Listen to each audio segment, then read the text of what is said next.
Next up is Dr. Tempest Van Schaik, Senior Machine Learning Engineer Healthcare at Microsoft.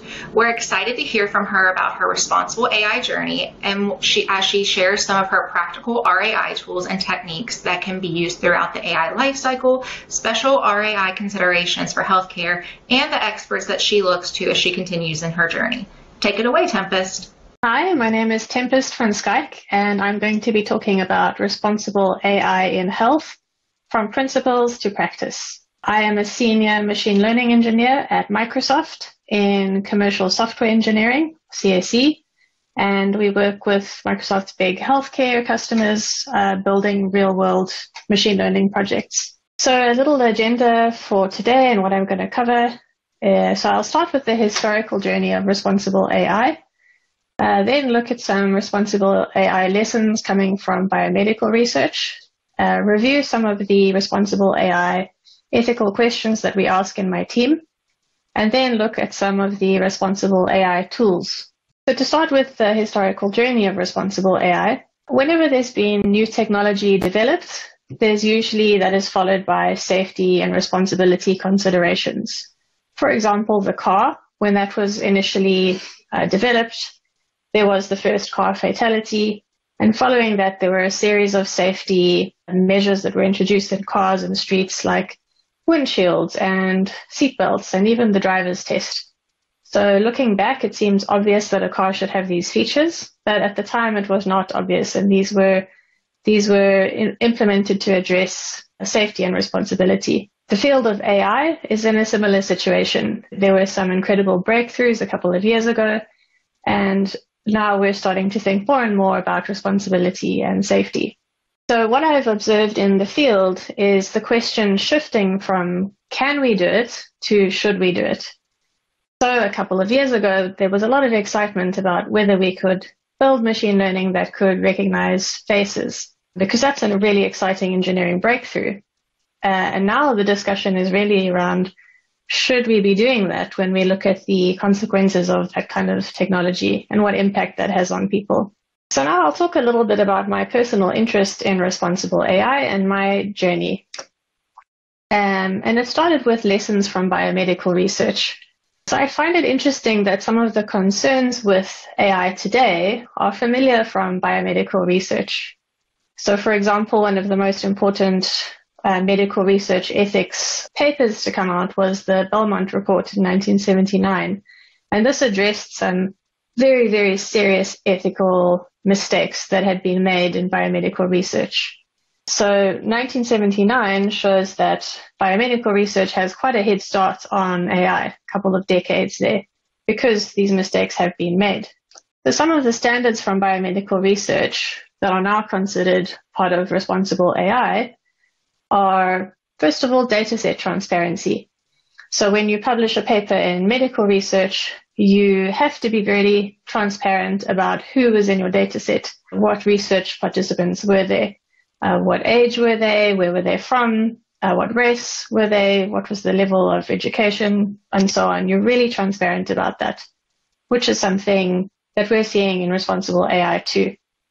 Also the concept of informed consent, group harm and individual harm, and privacy are all concepts that you find in both, and I find that parallel quite interesting. Being primed by my own background in biomedical research, I've been looking at engineering problems through this lens in my career. Some time ago, I had an AI project come to me, and I had ethical concerns with this project. It just raised some red flags for me. For the first time in my career. And I was supported by leadership to ask these sort of questions like, should we do it? Not can we do it, but should we do it? And going through those questions and finding what tools I could use to address concerns has prepared me for recognizing and addressing responsible AI issues on future projects. So we started a responsible AI review board in CSE, in commercial software engineering, because we work on really diverse customer AI projects. So we work in different industries. I work in healthcare, and we work with lots of different types of data. So we work on image data and computer vision. We work on text data and NLP and structured data and regression. So we really see a variety of AI projects, and therefore we also see a variety of complex, diverse AI ethical issues, which we have to work through. So we created this responsible AI review board as a sounding board for these conversations around responsible AI. And we provide responsible AI recommendations for every project that comes through our team. So whether it is a project where we are building a bespoke machine learning model from scratch, or we are taking an existing model and putting it into production, either way, all machine learning projects have to go through the ethical review. And so I'm going to share some of the questions that we ask during the ethical review in case they are helpful for you to ask. One of the first questions we ask is, well, we highlight that AI is not magic. So we ask, is this problem actually solvable with AI? Or is this a social problem which should have a non-technical solution? If it needs a technical solution, can it actually be solved in a simpler way, or do we have to use AI? So sometimes we could actually solve the problem with a SQL query instead of a machine learning model, because if we do build a machine learning model, there are responsibilities that come with that. So we always ask if we really need to use AI. If we do, we ask, who are the stakeholders in this project? So we think about who the AI impacts, and especially if there are any vulnerable groups affected. So we think about all the people that could be impacted. Vulnerable groups could be children or immigrant groups, and the stakeholders could be everyone from national security to customers and end users, and we think about all of these stakeholders.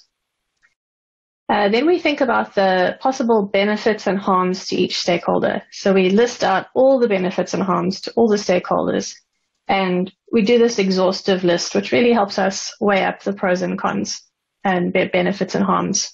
We ask if the data used in training or scoring contains PII, personally identifiable information, and if this is really necessary. Do we really need things like people's names to train a model? And if we do, then we really have to take into account privacy and security considerations. We ask, does this model impact consequential decisions, like blocking people from getting jobs or loans or healthcare? Any of these are sensitive use cases that would need special consideration. And in many of these use cases, the model needs to be explainable. So we ask, do we need an especially trustworthy and transparent algorithm in this case? Because some machine learning models are more transparent and interpretable than others. We also ask how the technology could be misused and what could go wrong. And we call this Black Mirror brainstorming. And it's named after the UK TV series where they explore how technology can be misused. We ask, does the model treat different users fairly? So it might be a very accurate model overall, but there might be one user group that is performing very badly for. We ask, how does the training data compare to production data? So is this training data a good representation of how it will be used in production? We ask, what is the environmental impact of the solution? So if each time we need to train a language model, it uses as much energy as a city, then that is a serious consideration we need to take. And finally, how can we address these concerns that arise, and how can we mitigate risk? So it could be that we don't do this project, or we reformulate the problem, changing the focus slightly, or we might look at some different tools that will help address some of the issues that have been raised. And I'm going to talk a bit about some of the tools that we use. But there are some special responsible AI considerations for healthcare in particular. One of the most obvious is privacy. When we are dealing with people's medical data, it's extremely important to maintain and respect their privacy. And hand in hand with that goes the security around handling that data. So when we're working with real data sets, we need to do potentially a lot of training on institutional review boards and ethics and HIPAA and any kind of regulatory training. So that's really important for anyone working in healthcare. There's also an interesting balance between open versus closed science. So on one hand, we want to keep data private and secure. On the other hand, if we open up access to data, then potentially more researchers could use it and do medical research that benefits a broader population. So there is this push and pull for open and closed science. Another issue is unequal access to healthcare. So wealthy people in wealthy countries have better access to healthcare, and that's something that we need to always consider. What I found particularly interesting in the United States is how bias can be introduced through the cost of care. So even if we look at how people pay for their treatment, whether it's through Medicaid or Medicare or private insurance, that can tell us a lot about the population that's being affected by this algorithm. So we have to be really careful about bias that's introduced in any cost measures of health in the USA. Which I'm going to elaborate on.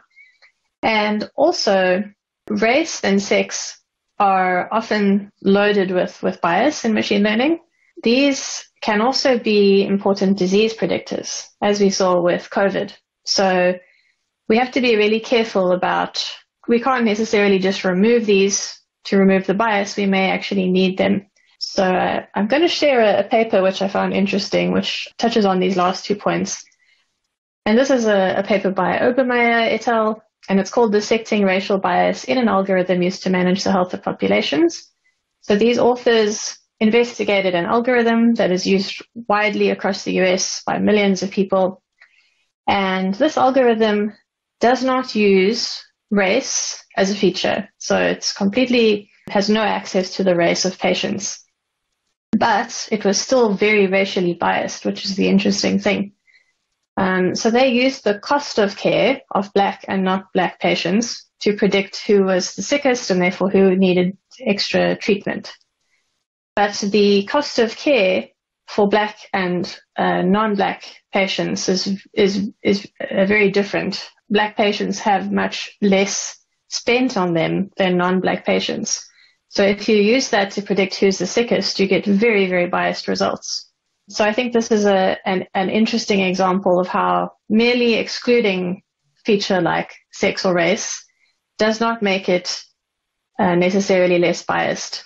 And in fact, in my experience, I found it's better to include race and sex because then if the model is biased, you can track it and you can quantify the bias rather than trying to exclude it. And I'll show another example on how I've looked at this problem.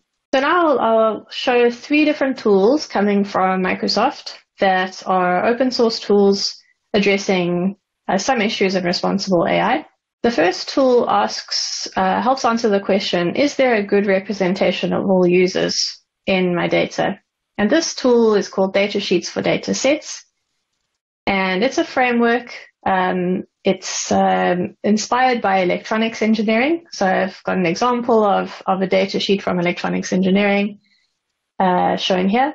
In electronics engineering, when you buy an electrical component like a microcontroller, you get a data sheet with it. And the data sheet tells you all about the microcontroller, its operating range, how to connect it, and everything you need to know. So this framework is suggesting that every time you release a data set, you should release a data sheet to accompany it, explaining exactly who are the people in this data set, how is the data collected, and the limitations of the data set.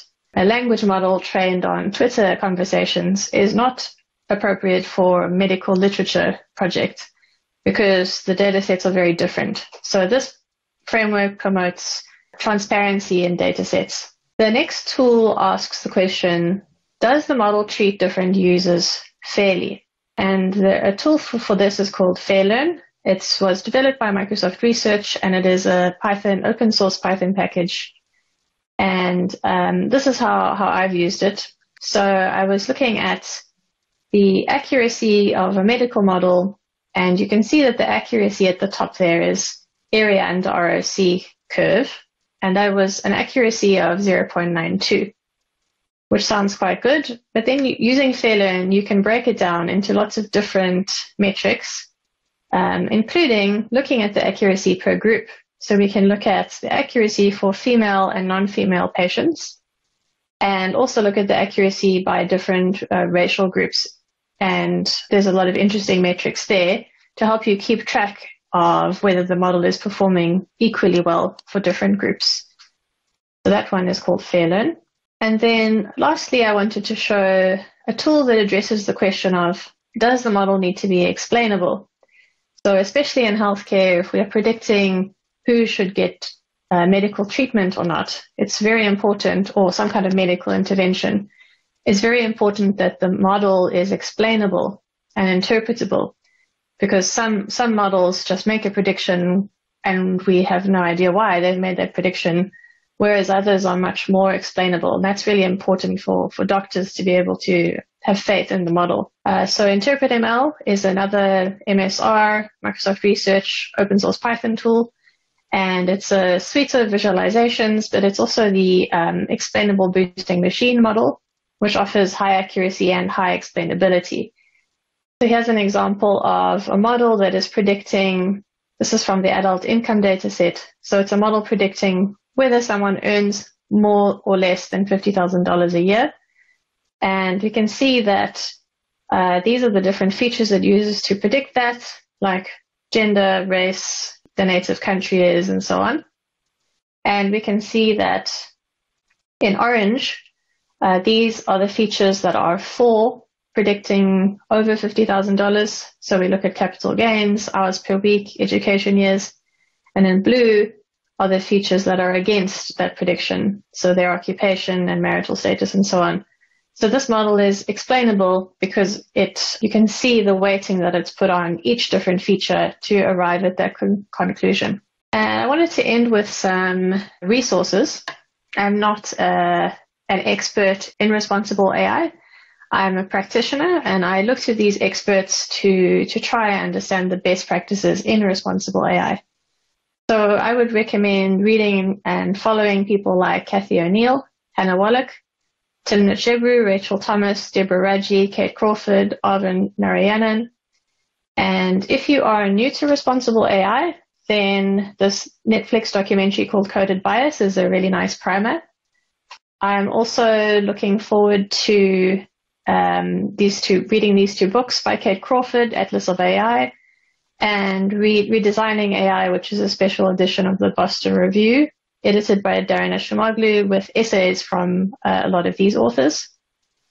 Also, here is a link to the Obermeyer racial bias article I mentioned, and a link to Microsoft's responsible AI tools. And another resource is in commercial software engineering, we have a GitHub repo where we share our best practices for engineering. And I've just added a page to that sharing our responsible AI resources and a list of some of those questions that we ask ourselves, which could be helpful. And that's it. Lastly, I just wanted to highlight that our team, Commercial Software Engineering, is hiring. So this is the Applied ML team where I work. We're hiring currently in the United States and also in Australia. So check out those links if you're interested. And that's it. Thank you very much. Thanks to Data Points and Grid Dynamics. And you can find me easily on Twitter and LinkedIn. Thank you. Great. Thank you so much, Dr. Van Schaik. We do have a couple of questions from the audience, so I'd like to go ahead and jump right in. First one is, how do you balance when you have customers wanting to pursue an ML model and the review board considers it not the right fit? Thank you. That's a great question. Actually, what I've found is that customers are really excited and curious about the responsible AI process. So what we do is we actually share the responsible AI process with the customer team. We make these documents where we're exploring the issues, and we share that with the customer so that there's transparency about the process. And we find it's really well received. Customers are excited to learn about the process, and generally they want to learn best practices from CSE. which is the engineering practices, but also responsible AI practices, and kind of want to, look at the industry standards and learn the best way of doing things. They don't want to build models that are going to cause harm or, release something that will make their company or their brand look bad. So generally, people are really excited to see the process. And we actually leave that documentation with our customers so that they can own it afterwards. They can evolve the documentation as the project progresses through the different life cycle stages. So when they're still doing development, and then through A/B testing, and when it actually gets used with loads of end users and then maintained, these are all good opportunities to keep asking responsible AI questions and evolving your thinking as new information comes through. And we can also help customers reframe the problem. They might say, initially we thought this would be a good idea. Actually, after consideration, we think reframing it would be better, and they tend to be very open to that too. Wonderful, thank you. The next question we have from the audience is, were there projects you worked on during the COVID pandemic that had RAI challenges? Interesting. So we saw quite a variety of COVID projects. It was interesting to see how they evolved as the pandemic evolved. So initially, a lot of the projects that I saw were around modeling the spread of COVID. I would say part of responsible AI on any project, any healthcare project in particular, is to work with domain experts and to make sure that if you are working with the spread of disease, that you have some epidemiologist or some kind of healthcare professional working with you so that you're not making inappropriate assumptions. So we always work with relevant domain experts. That's really important. So in the beginning, there were modeling projects. I think later I saw sort of a trend towards the distribution of PPE and masks and making equitable distribution possible with AI. So there you need to work with, logistics experts.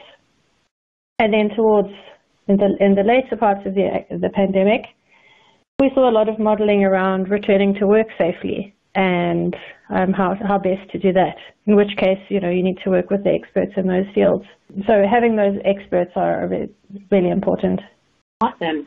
Well, thank you so much. It looks like that's about all the time we have for audience questions today. If you would like to connect with Dr. Shaikh further, her LinkedIn and email are here in the console. You can also download our presentation in the resources section. And here in the next few minutes, don't forget to jump over to our final presentation of the day. Miriam Friedel, Director of Software Engineering at Center for Machine Learning at Capital One, will be talking about standardizing the model development process. We'll see you there. Thank you. Thank you. Bye-bye.